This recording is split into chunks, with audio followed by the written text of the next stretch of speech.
My guest today is many things. He's a historian, he's a writer, he's a columnist, and somebody who has political perspectives usually.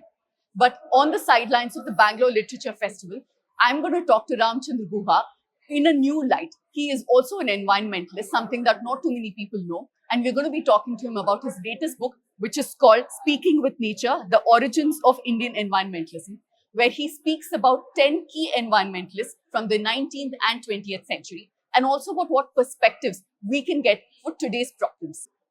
But before we go across to him, a quick appeal from all of us here. We've been asking you all year long to become a News Laundry and a News Minute subscriber. And many of you do oblige and do sign up. But the reason why we come to you is because we are an ad-free platform. We don't take money from anybody, be it corporates or from governments. And if you want us to continue being your voice, then you need to continue supporting us. Become a News Minute and News Laundry subscriber. You can scan the QR code or click on the link in the description below. So usually when we speak to you, people assume it's about politics, it's about history. Your latest book is about environment, but it's also very political, isn't it? Environment, climate is political. Yeah. So before I come to the question of is it political, I started as a scholar of the environment. I've been at this business for 40 years. So what's called recency bias. People remember my recent work on India after Gandhi, biographies of Gandhi, my writings on cricket.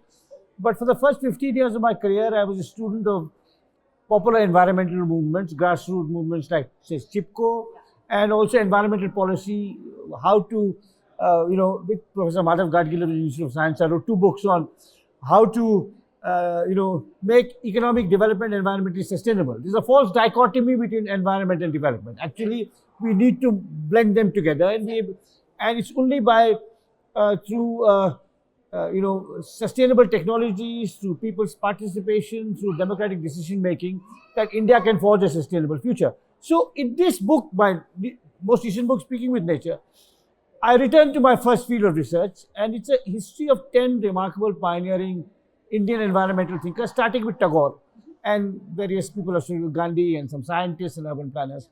I'd say more than political, it's also it is political, but not just in terms of party politics, not in terms of elections, but in terms of power and access and distribution and inequality.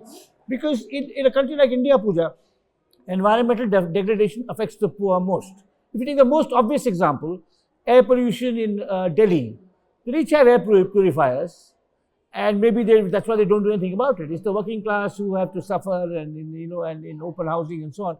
So yes, so environmental degradation has a political, social dimension, and these thinkers that I write about anticipated that.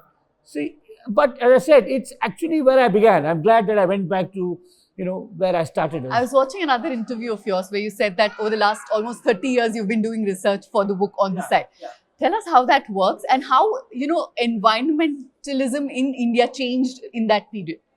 So this, of course, what happened when I was working, so if you look at environmentalism in India from the 70s, the Chipko movement began in the 70s, and Narmada was in the 80s, and many local protest movements, your attempts at reforestation, water conservation, reviving tanks in Karnataka, in our home state and all that.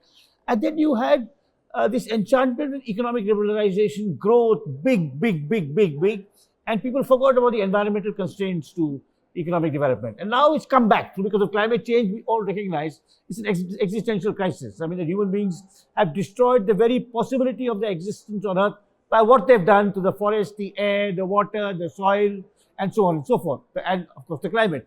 So I wanted to, so as I said, I began as an environmental scholar. I worked on the problems of the 70s and 80s, the conflicts and the struggles of the 70s and 80s and 90s. And then I wanted to go back and write a history of these pioneers. But meanwhile, I started gathering notes. And then a publisher asked me to write what became India after Gandhi. And that took me a decade, then I got interested in Gandhi. But all this time, whenever I was in an archive, looking for material on Gandhi or on Ambedkar or on the Constitution, if I saw a file with any environmental aspect to it, which would go into this book, I would put it in a separate notebook. And then during the pandemic, I looked at all I had and I said, actually, I could write something interesting with a little more research. And so after the pandemic ended, I went and did a little more research on it. But it is, let me put it this way. We live in the age of climate change. So all of us know how how complex and difficult an issue it is. And we see now there have been floods in cyclones in Chennai, floods in Himachal, and so on and so forth. But environmental problems in India are much beyond climate change. Air pollution has nothing to do with climate change. The death of our rivers has nothing to do with climate change. The depletion of water, aquifers has nothing to do with climate change. The contamination of the soil, so in this we really have to look at ways of living with nature equitably, sustainably, harmoniously. And climate change makes our problem worse. But even if climate change did not exist, India would be an environmental basket case because of the culpability and neglect of successive Indian governments, both UPA and NDA, both Congress and BJP. Does it, I mean, the fact that we have some, climate deniers at very senior levels, how much does that impact policy making?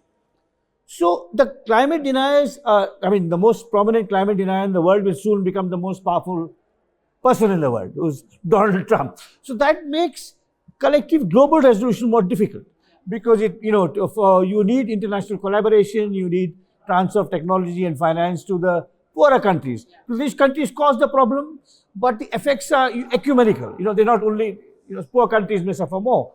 But this asymmetry and this climate denialism by Americans in particular should not allow us to let our government off the hook. What has Narendra Modi done in 11 years when the technical and economic solutions exist to solve air pollution in all northern cities? And Pooja, it's not just Delhi. Hindustan Times of India will write about Delhi, but it's Lucknow, it is it is Indore, and it affects hundreds of millions of people, and as I said, mostly poor and working class people. So the climate, the fact that the global climate negotiations are hostage to the apathy and hypocrisy of Donald Trump and the American government should not ignore the fact that we have all these domestic environmental issues which have real livelihood health implications where we must hold our governments accountable. So I think that's where some of the thinkers I've talked about in my book, we can't get concrete lessons from them, but we can get some ideas, some guidance, some philosophical maxims as to how to tackle this. It's really, human beings are the only species. Normally you say human beings are the only species that can think for themselves, that have consciousness. But human beings are the only species that can destroy themselves collectively. And that, I think, what the environmental crisis shows. There's always this conflict where, environmentalism is seen opposite to development, a certain kind of development at least. What would you say to those who say that because India is a developing country, we need to prioritize that kind of development? No. Because we have higher population densities than the West when it industrialized, because tropical ecologies are more fragile, and because we do not have colonies to conquer, we have to be much more responsible. Of course, we need to assure, health, education, dignified livelihood to all our people. But now we're creating a massive asymmetry in an environmental sense. If you look at the carbon footprint of a billionaire in Bangalore, compared to a carbon footprint of a peasant in Bellary, right? So it's also a question of inequality. And I think that's why we now have a great deal of scientific expertise in our universities, in the Institute of Science, the IITs, the ISAs, that can forge sustainable energy, housing, transport, forest, water policies. And one of the problems of the Indian political system is that politicians are knowledge proof. We have a great deal of expertise in all of them, and we never consult them. And I said, it's arguable that the Modi government's environmental record is the worst. But Manmohan Singh is only marginally better. It's also pretty bad, right? And the giving out of coal contracts and mining that devastates landscapes and livelihoods. Or even a city like Bangalore. You remember that controversial steel flyover, which actually is the Congress government. And I remember joining other citizens protesting. And why don't they consult a transport expert in IISc to tell you how to, manage our transport issues? No, but they were looking for, someone a contractor with whom they can have a sweetheart deal, which will help them in electoral financing. It's true of all parties. One last example, the Western Ghats report, which Professor Madhav Gadgil authored, which showed you how to manage environmental development, right?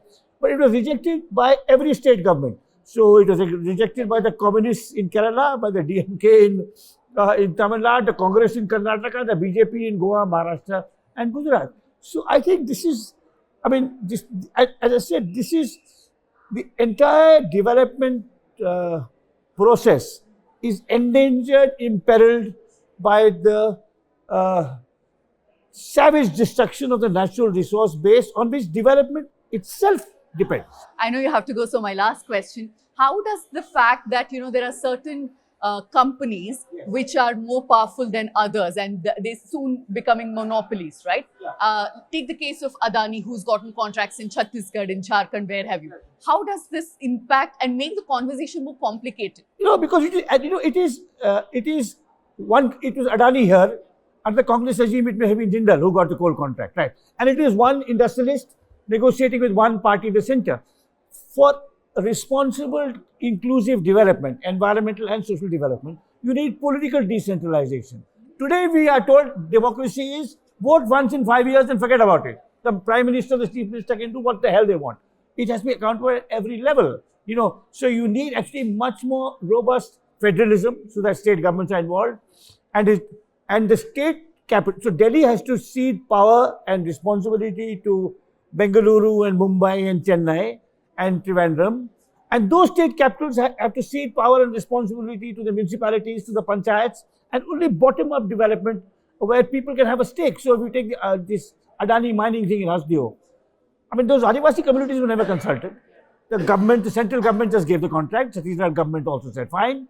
And it was actually a BJP at center and at that stage, Baghel's Congress government in Chhattisgarh. But if the local people had a stake, you would find that you could blend economic growth with environmental sustainability. So political decentralization is something that is really important for our future well-being. If I could quickly just ask you to tell our viewers who are young and thinking, why should we look at people who lived over 100 years ago, perhaps, for solutions for today's problem? Not solutions, but ways of thinking more seriously. Yeah, I think you read my book, you'll see how prescient they are. I mean, the way Tagore writes about environmental devastation, the way J.C. Kumarappa writes about the village economy and managing the commons, the way Patrick Geddes writes about urban town planning. You can learn, they don't give you ready-made solutions, but they give you ways of thinking about the problem in a more constructive and, meaningful way. Thank you so much for your time. I appreciate you taking it out when there are so many people wanting to speak to you. Thank you, Pooja. Thank you.